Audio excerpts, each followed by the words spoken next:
Welcome to the greatest podcast in sports betting entertainment. My name is Tanner Kern, certified G, bona fide stud, and you can't teach that. And this right here, this is G Money Grant Mitchell. He is back on the show after DJing a wedding. He survived the Georgia Bulldogs racing team. He was down in Athens. We know they like to race their cars, and you can't teach that. Bada boom, man, the people in the room. G Money Grant Mitchell, how you doing? It was a close call, Tanner. I mean, the people down there, they sure love that gas pedal. They keep the pedal to the metal down there, and driving down there, it's very clear when you cross the South Carolina to Georgia state lines. But did survive. Was sick at a wedding. I hope I didn't infect everybody. It was definitely interesting. Trying to consume a little bit of beverages while also dealing with a head cold. But hey, we got through it, had a good time, and now we're back. You know, it's funny. I was listening to one of the kids who do the interviews, you know, School Hard Knocks on TikTok or Yeah. The other kid who does it, like he's the kind of the B account from that who interviews the athletes. He was interviewing Carson Beck and he was like, what'd you spend your money on? Or when'd you make first million? What'd you spend your money on? And Carson Beck goes, I bought a couple cars. I like cars. So I'm like, yeah, it makes sense. He went to Georgia then. Yeah. It does make sense. And then he got robbed, didn't he? Once he transferred to Miami? I'm not sure. I mean, that could have been set up from the Cavender twins for all we know. Let's not throw that on them, though. I feel like we can't do that. That's a serious allegation. The edits coming out of that Miami Notre Dame game, starting with Haley or Hannah, whichever one was dating him, talking about, you know, how you got to trust your sister, trust the intuition. And then it goes right into Carson Beck highlights. Pretty sick. Big win for the Miami Hurricanes. Miami looked good. He did look good. A lot of people were saying he didn't look great just because the stats weren't necessarily there. But Miami, when they got the lead and they were controlling the game, they really went vanilla on the play calling. So I factor that in. He looked great. Miami looks really good. Notre Dame, I think, is going to be okay. But realistically, you're Notre Dame. You're one loss away against Texas A&M from not making the college football playoff right now. So that was a big loss for Notre Dame. Yeah, I mean, Notre Dame is going to have I think they do have. What I'm saying is I think they will prove that they have an excellent defense. And Miami started that game going right up and down the field. They scored 14 points on their first 3 drives, if I'm not mistaken. And then the one drive they didn't get points, they had a field goal where they dropped, the snap was bad. And they didn't even attempt the field goal because the holder picked it up and ran with it. So, yeah, the Miami offense is really good. Like you said, they calmed it down as the game went on. They were up 10 points in the fourth quarter. Maybe you can say they got a little too conservative, but when you're playing at home and also playing in that heavy of rain and Notre Dame hasn't done a lot up to that point, I understand why you would go vanilla. So, yeah, I think Carson Beck looked good, and I think Miami's going to be really good. Yeah, revamp Miami defense there. LSU looked good over the weekend. UConn looked good. I'm hearing a lot of people talk about how UConn's a college football playoff team. If they run the table, they would get the group of 5 bid. Boise State's probably already out of it. USF could be in it. JMU could be in it. You might get Army in it. I think those are some teams. Our Army lost, Grant. Oh, did they? To Tarleton State. Oh, you're right. I totally forgot about that. Don't count out UConn. That's just what I hear. Like, I didn't even actually suggest that take. I just saw it. If UConn runs the table, you're going to get a win over Syracuse, win over Boston College, win over Duke. They run the table, they're going to the college football playoff, which would be very ugly. I wouldn't want to see that necessarily. Put them in a New Year's Bowl game. Boston College, they did just score like 1 million points in their last game, though. They scored 1 million. Their former quarterback scored 1 million against Alabama. We got a lot to talk about here on the show today. Today, we're talking about some college football. We're going to recap the weekend, look ahead to week 2, obviously, a little bit.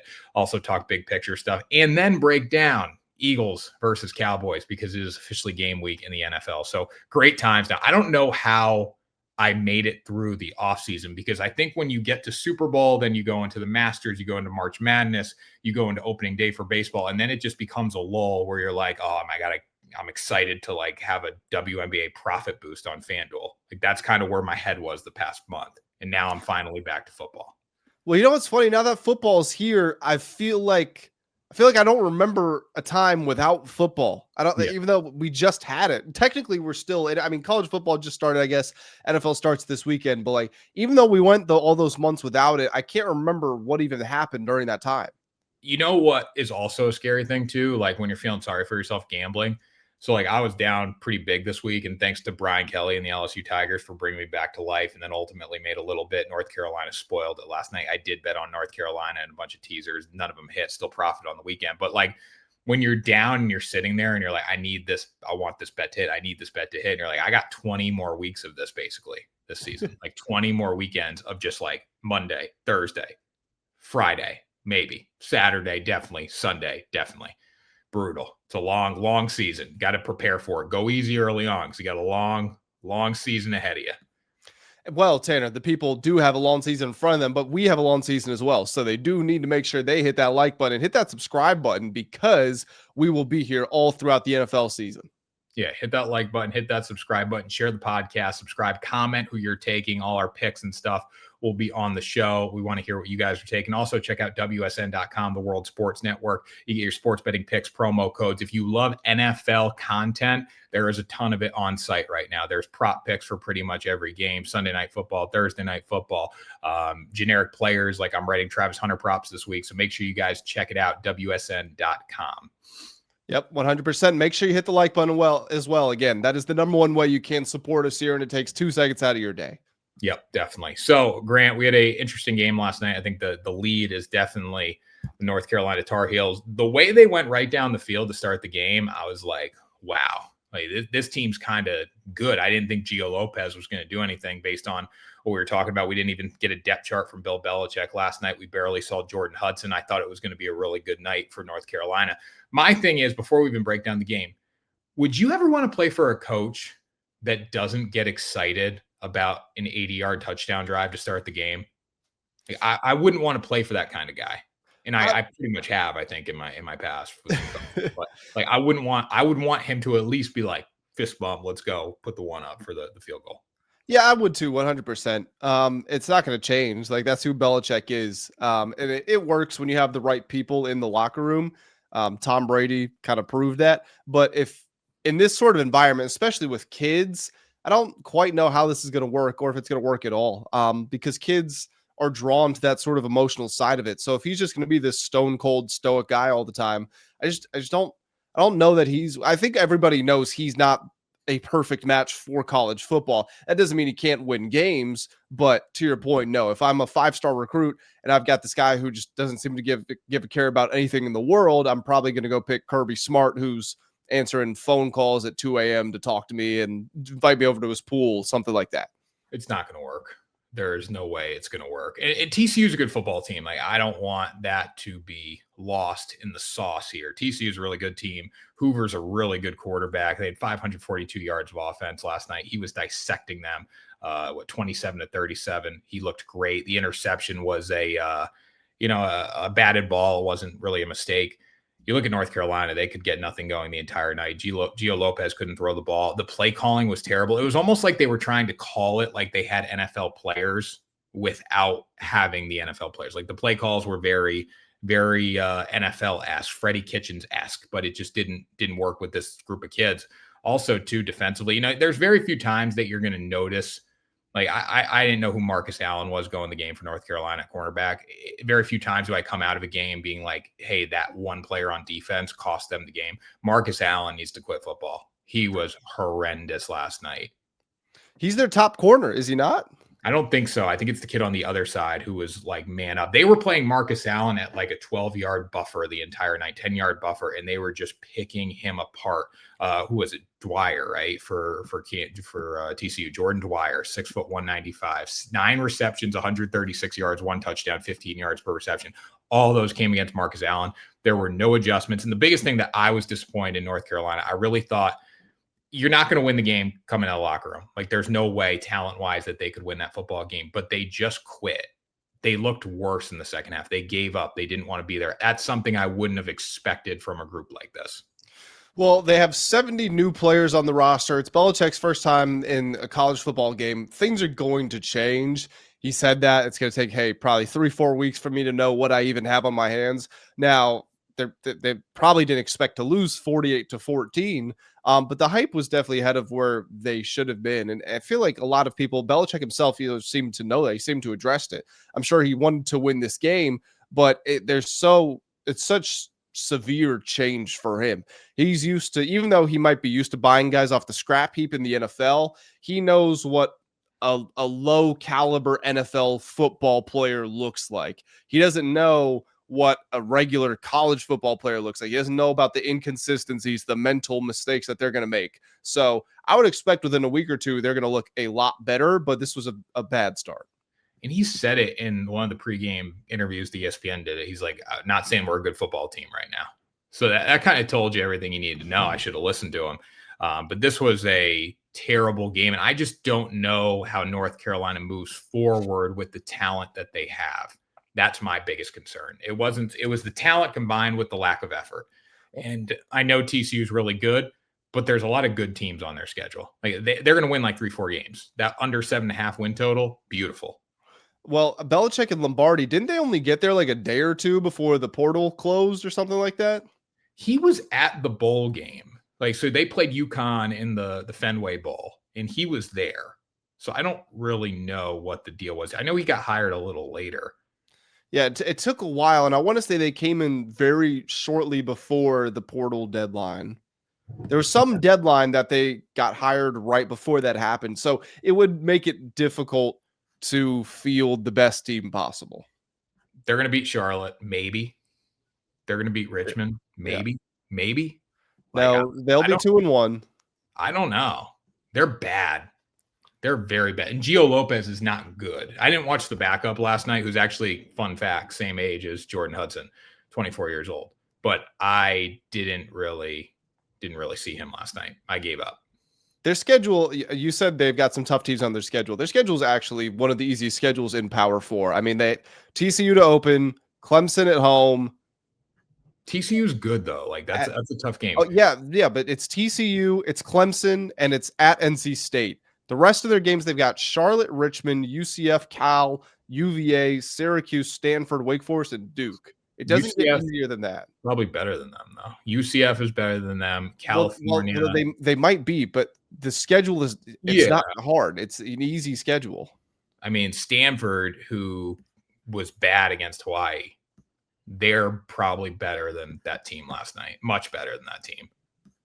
And I thought, because of what Matt Patricia did to Arch Manning, I really thought there was going to be a coaching edge in this one. I felt good about it, especially after the first drive. And then, you saw that Hoover, the 2 incompletions that he threw, he looked a little confused on those. I really thought it was going to be a good night for them. And then it went south so quickly. And I don't think this experiment's going to work long. I think it's a couple years and he's on his way out. Why would you want to go play for him? Like, in the end of the day, I think Bill Belichick would have worked in the pre-NIL era, because I know if I go play for him, I have a great chance of going to the NFL. Now, if you're North Carolina, and great, you can have the NIL, you can maybe get kids, but I'm not going to play for him when I can go play for Steve Sarkisian, even though he can't win a big game to save his life, because I'm getting a Lamborghini down there and I can still go to the NFL.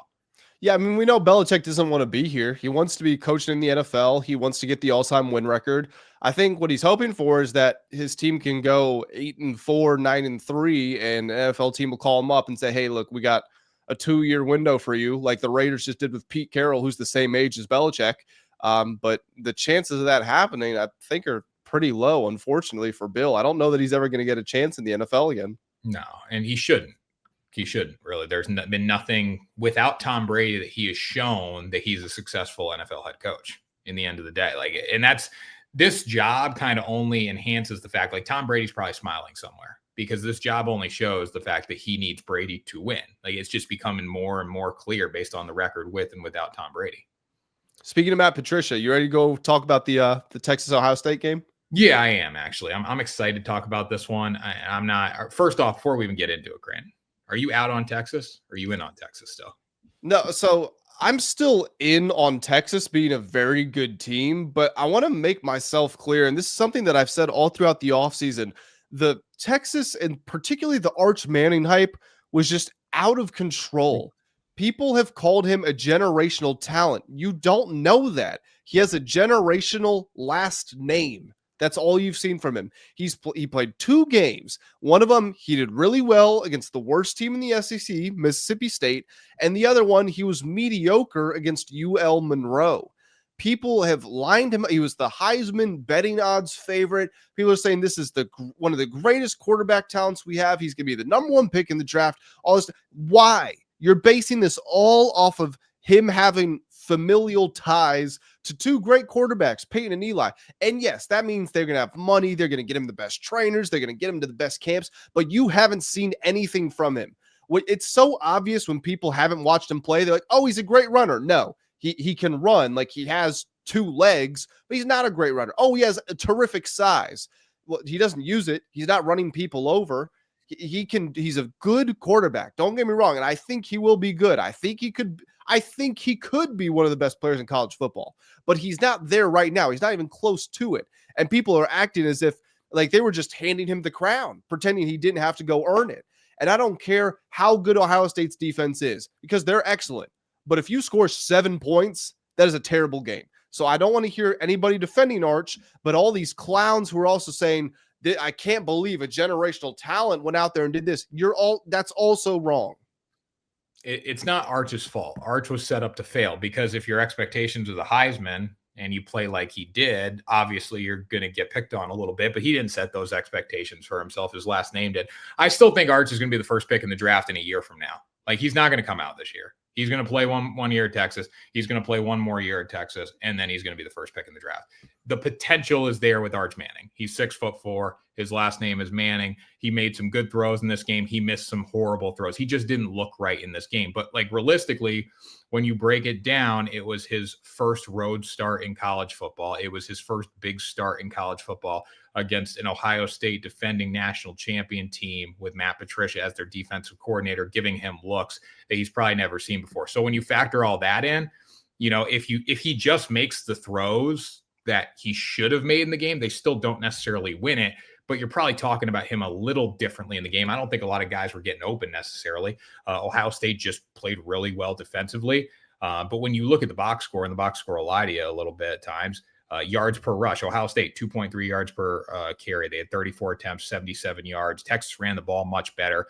They had chances down the red zone. This is a game, I think, that if these two teams meet in the playoffs, I do think a Texas team at that point is going to be in better shape and probably win that game. But this is one that, Arch Manning was set up to fail. And I still think Texas is going to be fine. I think their defense is fantastic. I think offensively he needs to get better, but he's going to, because this is a really tough start to make when it's your first true start on the road against the defending national champions.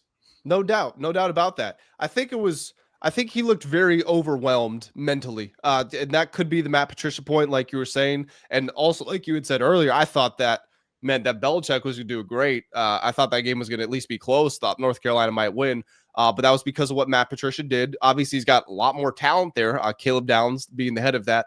But with Arch, what I thought was so interesting was Sark was very clearly trying to ease him into it. They were trying to get him as comfortable as possible, establishing the run, really not having him throw all that much, giving him some screens and things like that. And the funny thing was, it wasn't actually until they went with tempo in that fourth quarter where they actually put their one scoring drive together. That's when that Arch actually became comfortable. Some quarterbacks do prefer to have, soften up the defense with the run, and that opens up the play action over the top for you, whatever. Arch was actually like, no, let's get going quickly. Let me get the ball out, consistent pass plays. And that's when he actually looked at his best in that game. But then there's other points where he's missing a 3-yard check down to a running back, where he's missing a 5-yard crossing route over the middle. And that stuff, Arch Manning can hit that throw.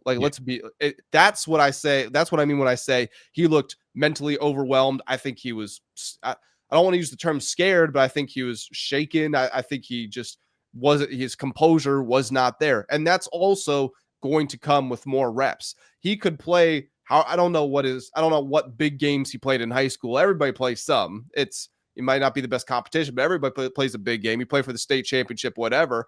But if you've been sitting for the last couple of years and all of a sudden you're back on the field, to your point, on the road, in the shoe against the defending national champions, having not really played football, not dealt with pressure for 2-3 years at this point, yeah, it's going to get to you. Sark called a bad game. Like, I don't think he's usually a big motion guy. He's usually somebody who confuses defenses. It was very vanilla.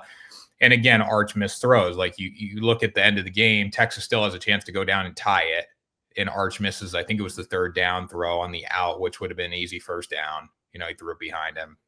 There were a lot of moments in this game for Texas. But if I'm looking at this game and I'm Texas and I'm Steve Sarkisian, I'm very excited about my outlook moving forward with this team because you went on the road, you lost by 7, you were the better defensive team. I mean, you made a mistake, which led to a touchdown drive, made a couple penalties. You gave up a big play over the top. But overall, you held Ohio State defensively. And I think they had the mindset that we're just not going to beat ourselves offensively. So that definitely plays into it. And then offensively, you just didn't get the job done. You were as bad as you're going to be on offense this season, probably. And you still were down 7 with a chance to win the game at the end or tie it. So I think if you're Texas, you're still excited about your season. This is a Texas team that I still think goes 10-2 and makes the college football playoff. And I think we get this rematch in the college football playoff.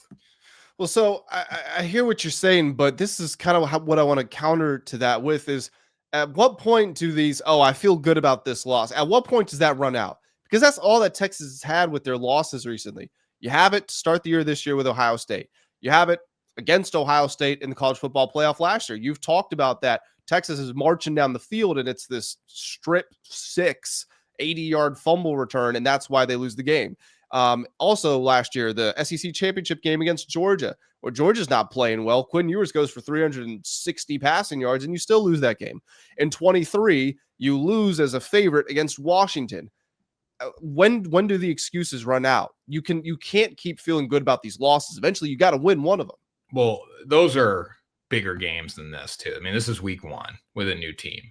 So, but it's probably the biggest week 1 game we've ever had. It is, but in the end of the day, we're not going to look at this game in week 12 and be like, that game mattered. We're going to probably be saying Ohio State and Texas are both in line to go to the college football playoff because that's what Sark's done. Sark's not good in big games. Like we've seen that, but now this is everything you've worked for. I'll push back on last year's semifinal game. They were in the position to win it. They weren't the better team in that game, even though they played really well. Washington, no excuse there, but Sark is just not good in big games. However, he has consistently gotten his team to the college football playoff. So I think they're going to settle in the regular season and be fine. San Jose State, I feel bad for them this weekend. I think they're not going to score a point against Texas's defense. So I don't know if they'll cover. I don't know if the offense is good enough to score, but I don't think San Jose State scores a point. UTEP win. Sam Houston's horrendous. Win there too. Then they go to the Swamp against Florida Gators. 15th ranked Florida Gators, Grant. What do you think of that one? Well, I mean, that's one of the tough games on Texas' schedule, but they still don't have a tough schedule by SEC standards. Yes, at Florida is not a walk in the park, but Florida is also kind of just the DJ Lagway team. Like, we'll see if he's still on 2 feet at that point. At Georgia, obviously a tough game, but there's a lot of cupcakes on here. San Jose State, UTEP, Sam Houston, like you mentioned, Kentucky, Mississippi State, Vanderbilt, Arkansas. You're getting the bottom of the SEC barrel for the most part with a couple of tough games because it's the SEC. You got to play somebody, but this is still not a difficult schedule. So if they go something like 9-3, they're probably not getting into the playoff. They got to go 10-2. You can lose one more game, and it could be to Florida. It could be to Oklahoma, I guess, but not really. It could be to Georgia. A&M's terrible. I'm just going to say that right now. I don't think A&M's very good. I don't think they'll be ranked by that point in the season. But that Georgia and Florida games are the ones that are going to decide your season. You really got to go 1-1 in those. If you beat Florida, I think you're going to jumpstart your season and at least get to Georgia with a 1-loss team. And then anything can happen in that one. But I'm not sold on Gunnar Stockton yet either. I'm not sold on Georgia, but I am sold on the program and the mentality there. And that's the biggest thing with, I think, Texas, the saving grace for them. They played hard the entire game. Defensively, they were very good. And I think their defense is going to keep them in a lot of football games this year, even if Arch Manning isn't up to par by the end of the season. I agree with that. But, let's say they've already lost to Ohio State, obviously. Let's say they lose at Georgia. They win all their other games. So their biggest wins are at Florida, home versus Oklahoma, home versus A&M. And then they lose in the SEC championship game. I'm not impressed with that season. You're still in easily. It's not even a question. I don't want to say it's not a question. You're probably in, but if you're just asking me, do I think that's a good season? No, I don't think that's a good season. You're Texas. How much money have you spent on this team? How close do you want to keep getting? And then you keep losing all the games you need to win to really take the next step.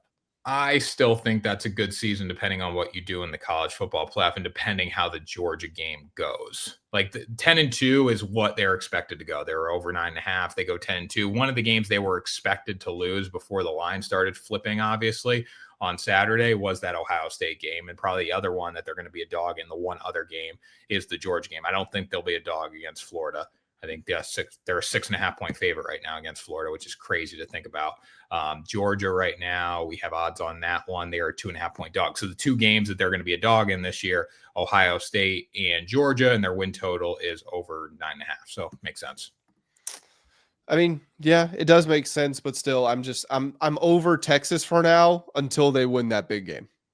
I think this is a new Texas team. Like, I don't even look at this team I look at Sark as a guy who can't win a big game, but I don't look at this Texas team, this iteration of it, as the team that has lost in the big game. You got a new quarterback, new generation. This is what everything they've worked towards right now, this team. So we'll see what happens. But, losing in week one can be really good for you. Like look at Ohio State last year in Oregon. We were talking about Ohio State a lot differently when they lost to Oregon. We were talking about Oregon differently when they beat Ohio State. Then Ohio State becomes this world beater. We think they're going to be great. And then they lose to Michigan. And then we consistently turn on them there. And then they find a way to go win the national championship. So losses can be good for you. And I think Texas is going to use this one favorably. And I think Arch is going to be fine. Like, you can't get tougher than that, what he just went through. Matt Patricia defense on the road, week one, first start. It's only going to go up from here. No, it should. It's San Jose State, UTEP, Sam Houston. That's when you rebuild your confidence. And then you got to go. And then if you go smack Florida, people are going to be talking about Texas pretty highly. But that's down the road. You got to beat San Jose State. You got to cover against San Jose State this weekend to feel good. I know they don't necessarily think in terms of that, but you got to go smack them. I'm trying to find some Heisman odds real quickly, see how they have updated. Arch is done. It's Garrett Nussmeier now. You think so? Yeah. And nobody was good this weekend. Let me just make that clear. Like, there was not one quarterback in the Heisman mix that put up unbelievable stats. Garrett Nussmeier was good. Dude, Lenore Sellers is second now. Did you watch that the Virginia Tech South Carolina game? No, I was just checking the scores. But Virginia Tech hung in there. You guys did a good job. Oh God, we were awful. I don't even know how to put this. Our receivers they won like 90% of 50-50 balls, and our front seven was giving Sellers and USC hell, but we couldn't score. Our coach sucks. I'm over it. I'll rant about it off camera. But Lenore Sellers vaulted in Heisman odds after that game because they won. Anybody with eyes who watched that game, he was awful. He was missing so many throws. He was getting sacked. He gave up a safety. He fumbled.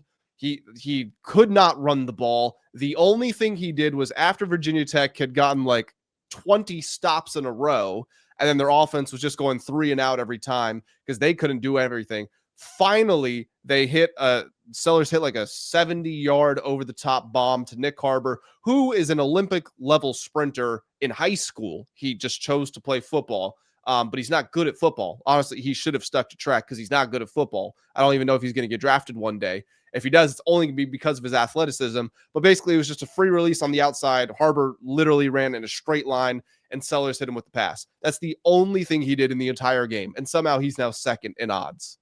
Garrett Nussmeier is the best quarterback in the country. It's not even close. By far, best quarterback, most efficient, looks clean in the pocket. And everything he's kind of worked for. Last year, we saw the turnover problems. I think he's kind of got rid of those, at least how he looked against Clemson. And his numbers aren't Heisman numbers by any means, but he's the favorite right now. 28, 38, 230, 1 touchdown. Yep. So give me let's see. Let's go with FanDuel. So Garrett Nussmeier plus 800, Lenore Sellers plus 1,000, Carson Beck all the way up to third plus 1,100, which does make sense. Back sometime during the summer when we were talking about like dark horse Heisman picks and everything, we both said Carson Beck, and with good reason. And that's a great start to his Miami career.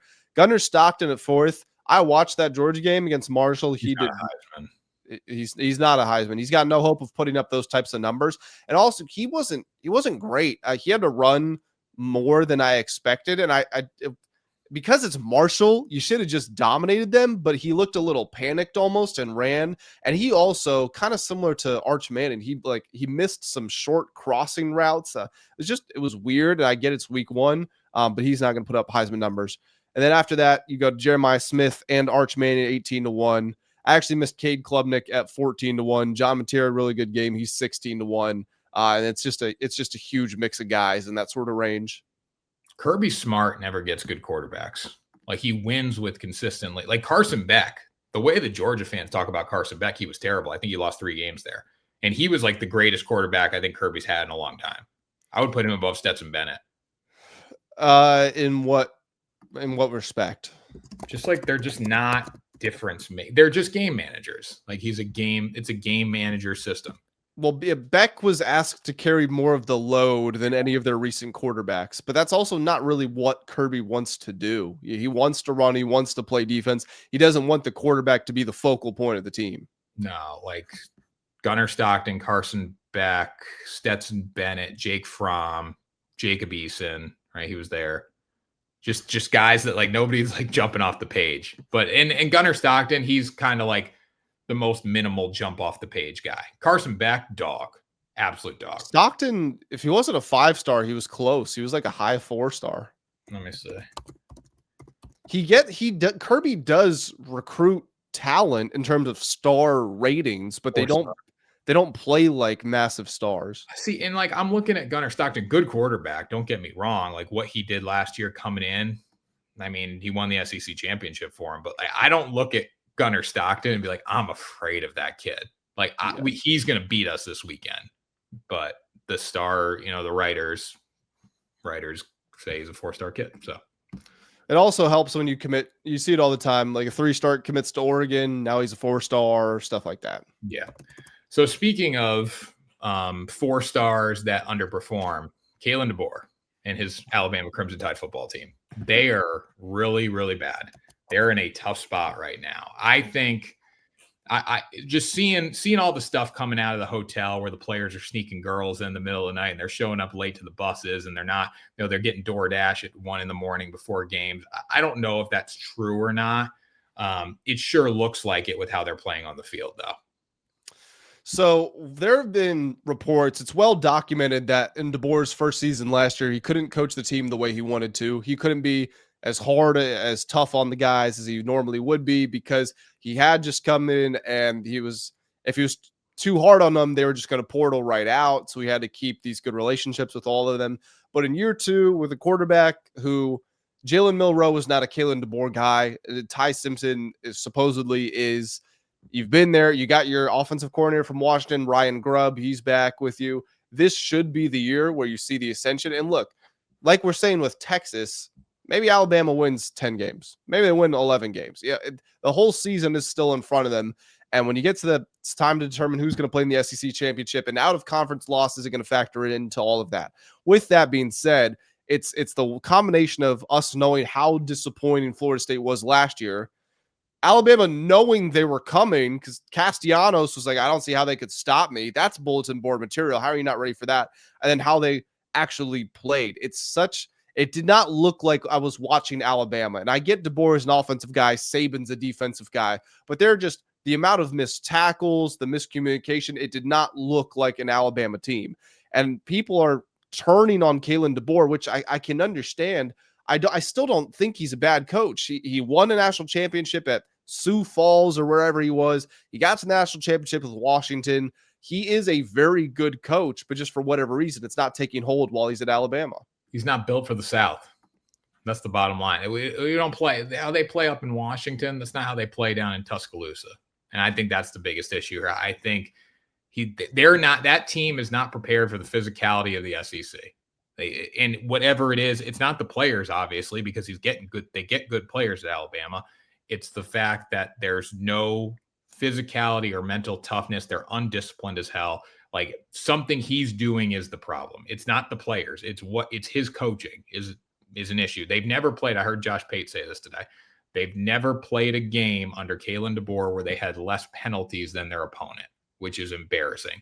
And the fact that Florida State physically assaulted them on both sides of the line of scrimmage is embarrassing. When they had 50-something rushing yards on the first drive, they had 20-something the rest of the game. I don't know how they even went away from running the ball. It seemed like they did. It seemed like it's like, all right, Florida State scores. We need to press and make Ty Simpson this guy. Ty Simpson played hard. He's not very good. You know what you're going to get with him, but he played hard. There's a lot of players who didn't play hard for Alabama this weekend. And I think Kalen DeBoer, you can't fire him. But like if you lose a few more games this year, you're probably not making it to year 3 here. Well, what's so weird about it is, again, for the people who are saying Kalen DeBoer is over his head, he's a bad coach, whatever, blah, blah, blah. he proved to, even last season, he proved to he's a great coach because they dominated Georgia. They have a 28-0 lead at the end of the first quarter. Let me finish. Let me make my point. So you win the big game against Georgia. We know he can win big games because that's all he's done his entire career. National championship at NAIA, whatever. Get to the national championship with Washington. Your biggest game of your entire career. You host Georgia and you lay the smack down. Yeah, Georgia came back, but even after they came back, you pull away and you win that game. I think it's the grind of a 12-game schedule against difficult opponents. I think that is something he's experiencing for the first time in his career.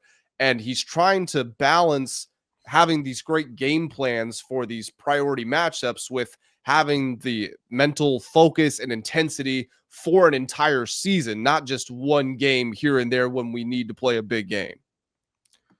I think the Georgia game is a bad one to use because they should have almost lost the game. And I would just, looking back on it now, if they do blow the 28-point lead, which was very much intact, like that easily could have been blown by the Georgia Bulldogs.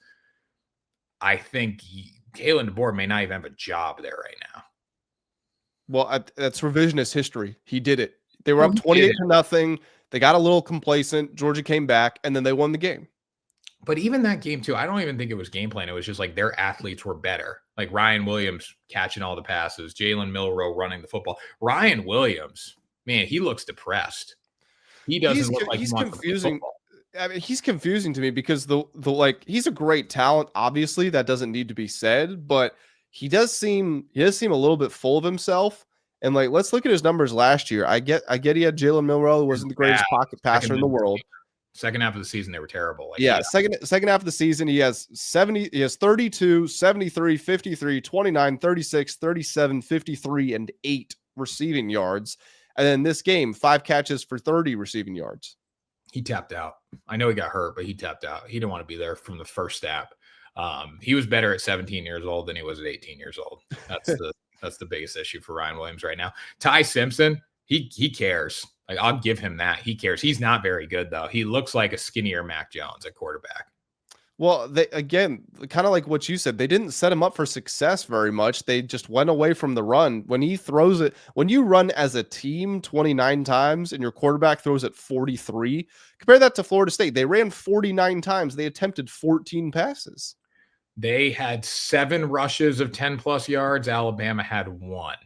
Like, it was just, and Tommy Castellanos, I mean, unbelievable job by him coming from what he dealt with at Boston College last year, getting benched there, starting the season hot, getting benched, coming to Florida State now. He was fantastic. But this game just came down to one team wanted to win and the other team didn't want to play. And they were laughing on the sidelines when they were getting dominated. Like, that's just where we're at right now with Alabama football. Kalen DeBoer is not the guy for Alabama. And again, you can talk about NIL with Nick Saban. You know, he didn't have it. And like, that's why he was able to get players, because like you'd go to Tuscaloosa when it was even playing field. Now, if Miami's paying me, like, I'd rather go to Miami than Tuscaloosa. So it's just a different ball game. I believe that to a degree, but Nick Saban still in his last season had a team in the college football playoff. And now Kalen DeBoer can't even get to the college football playoff. And it looks like with their schedule, there's a really good chance that they don't go back if they continue to play like they did in week 1. Yeah, so they have Wisconsin, which isn't the hardest game in the world, but it's not a cakewalk. They're at Georgia. They host Tennessee. They're at South Carolina. They host LSU. They host Oklahoma. And of course, they finish their year with Iron Bowl, which is at Auburn. They're going to lose. They could lose to Wisconsin. I'll say that. Wisconsin, I mean, no, they barely beat Miami, Ohio. At least they beat Miami, Ohio, though. That's not going to be an easy game, even though it's at home. Georgia, you're going to lose to. I'm just going to say that right now. They are going to get smacked by Georgia this year in Athens. So you're going to have 2 losses there. Tennessee, it depends what happens with the quarterback situation. They look good in week 1. South Carolina is going to get better. You're probably going to lose that game at South Carolina. You're 100% losing to LSU. I don't care if it's in Tuscaloosa. You are losing the LSU game because that team is good. Oklahoma, you're probably about an Oklahoma good right now. Maybe lose that game, and then Auburn's getting better. So I think Alabama's done. Yeah, I mean, if they lose 2 games, they're not in the playoff. So now 3, 10-2 in the SEC. 2 more. Yeah, you got to go 10-2 to be safe. The only team I think with 3 loss potential of getting in, maybe Florida, maybe LSU, because of their schedules. Their schedules, yeah. But if you're one of the teams going into the year that was expected to win the SEC, like a Georgia and Alabama or a Texas, you got to be 10-2 or better. LSU, if they do lose 3 games, so those would have to be probably Ole Miss, South Carolina, and Bama. If they do lose those, them beating Clemson does them a world of good because Clemson could still run the table, even though they're 0-1 right now. So the fact they have that on their resume will help them a lot. Yeah, I mean, looking at LSU's schedule, their schedule becomes a lot easier because Alabama, I don't think, is all that good. So if that's one of the road games that you get to play, at that point in the season, Alabama could be totally checked out. Oklahoma, who knows how good they're going to be, but you got them on the road too. South Carolina, Ole Miss, like you're going to split those games probably. Florida, like this LSU team is really good. I mean, Clemson's solid, but LSU dominated the game. Like there was no doubt, I think, from the time even LSU scored, I was just like, this LSU team's a lot better than Clemson. Yeah, they completely shut down Klubnik, which I didn't expect. There was definite defensive improvement. The Jaden Daniels year, they had like one of the best offenses in college football, but they had literally the worst defense. They fire that defensive coordinator. They go from 130th to 50-something rankings, and it looks like they've continued that improvement because that defense was really good in week 1. Brian Kelly is so dumb though. Like that is the one thing that's going to hold them back. Did you watch that game? You were at the wedding probably. Yeah, I was at the wedding. Did you see the call that he did before the half? Did you see that on No, Twitter? I didn't. All right, so they're going in. They're down 10-3 going into the half. They got the ball on like the 12-yard line. There's like 12 seconds left.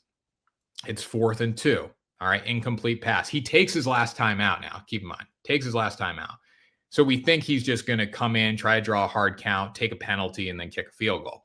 Instead, it's 4th and 2, 12 seconds left. Now he has no timeouts. He throws like a flare screen out to the sideline. It gets dropped, and then they don't get any points before the half. But even if they catch it and get the first down, you still have to spike it. You may have one shot at the end zone, because there might have been 9 seconds left, honestly. And then you still have to kick the field goal. So he left 3 points on the board. He does these dumb coaching decisions all the time, and that is ultimately what's going to hurt them. And it has hurt them in these kickoff games. Luckily, it didn't in this one, though. NFL time?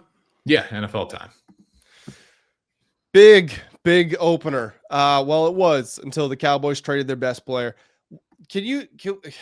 They traded Micah and then they overpaid to re-sign Deron Bland. I don't get what they're doing in Dallas. Well, so I actually listening to Colin Cowherd on this. He really talked about it well. It was like you can pay Mike. It's like they gave Micah $40 million a year, but he obviously wanted the 47, and that's why they traded him. But they had no flexibility, right? Like they couldn't go out and get anyone else with Dak, CeeDee Lamb, and Micah Parsons' potential contract there. So it's almost like the Rafael Devers situation where like the team didn't want to pay the money. They wanted the flexibility in other areas.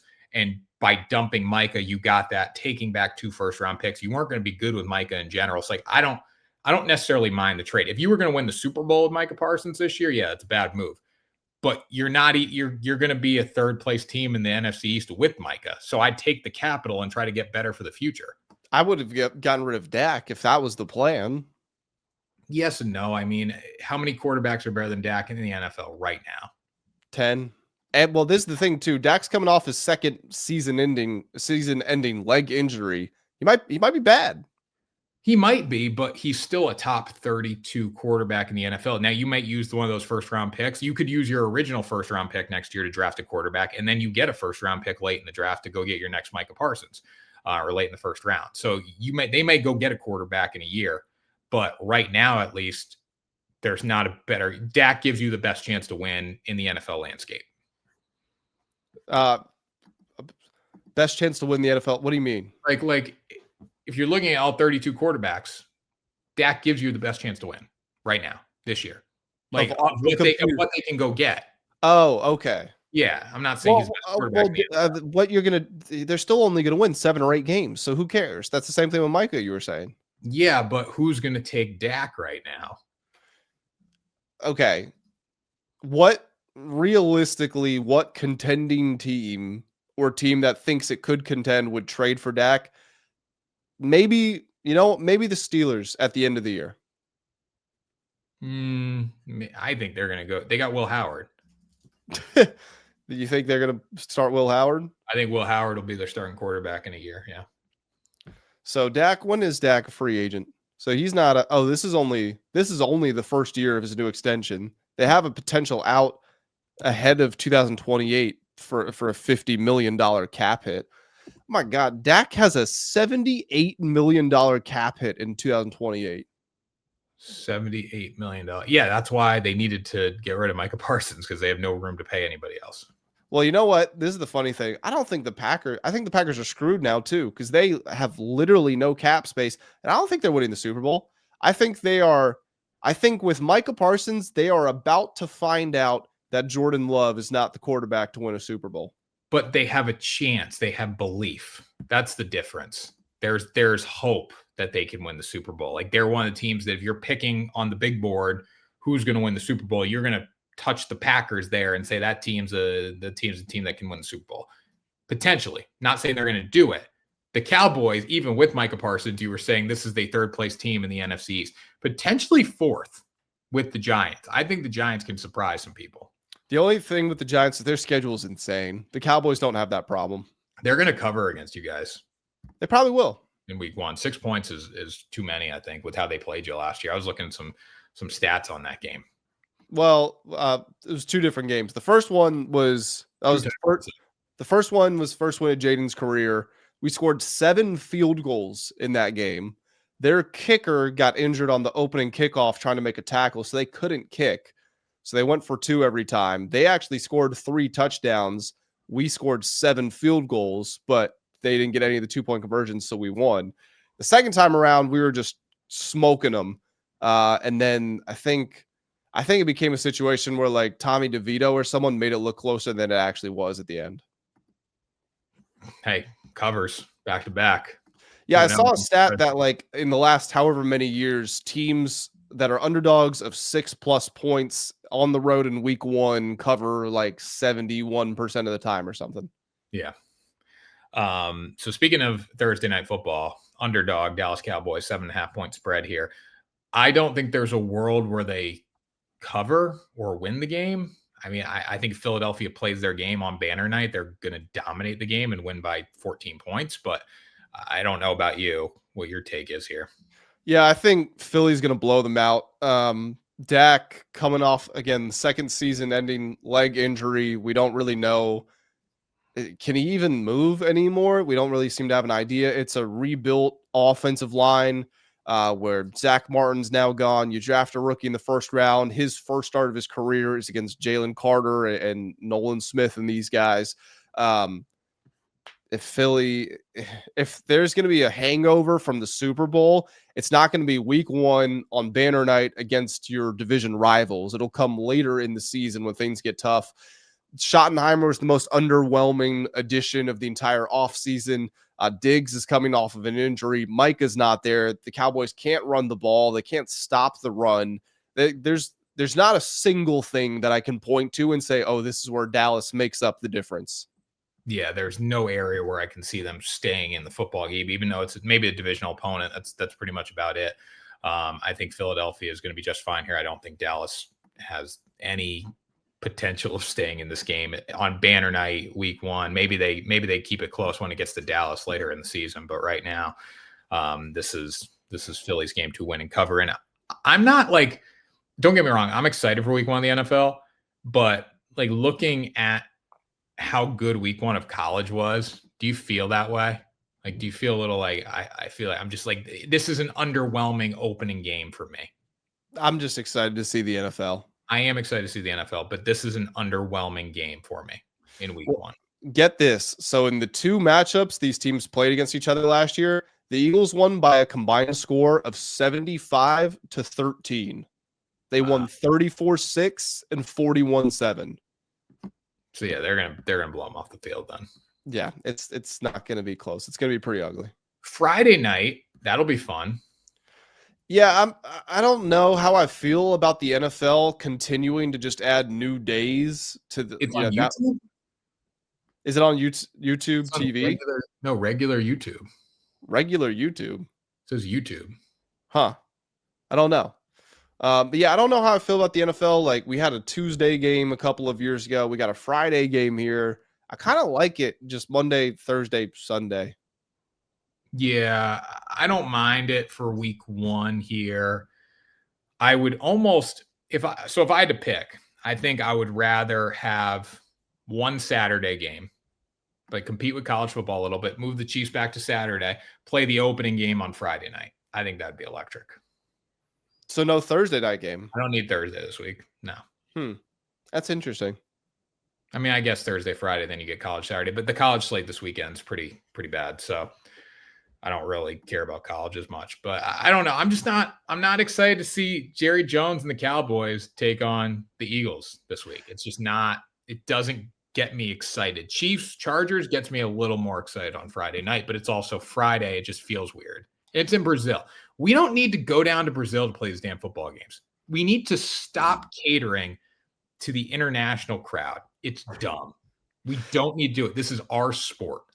Yeah, I wish the NFL schedule makers would realize that TV ratings are one thing with First Take and debate shows when they talk about the Cowboys, but we don't want to see the Cowboys be in the first game of the season. We definitely don't want to see them now with Michael Parsons gone. No, and I'm all for like the London game and the Germany game. Like, I think those are fun in the season. But why are we going down to Brazil in week 1 for Chiefs Chargers? Why are we taking that game out of Arrowhead or wherever, LA, like whoever loses the home game for this one in the divisional game? Like, why are we doing that?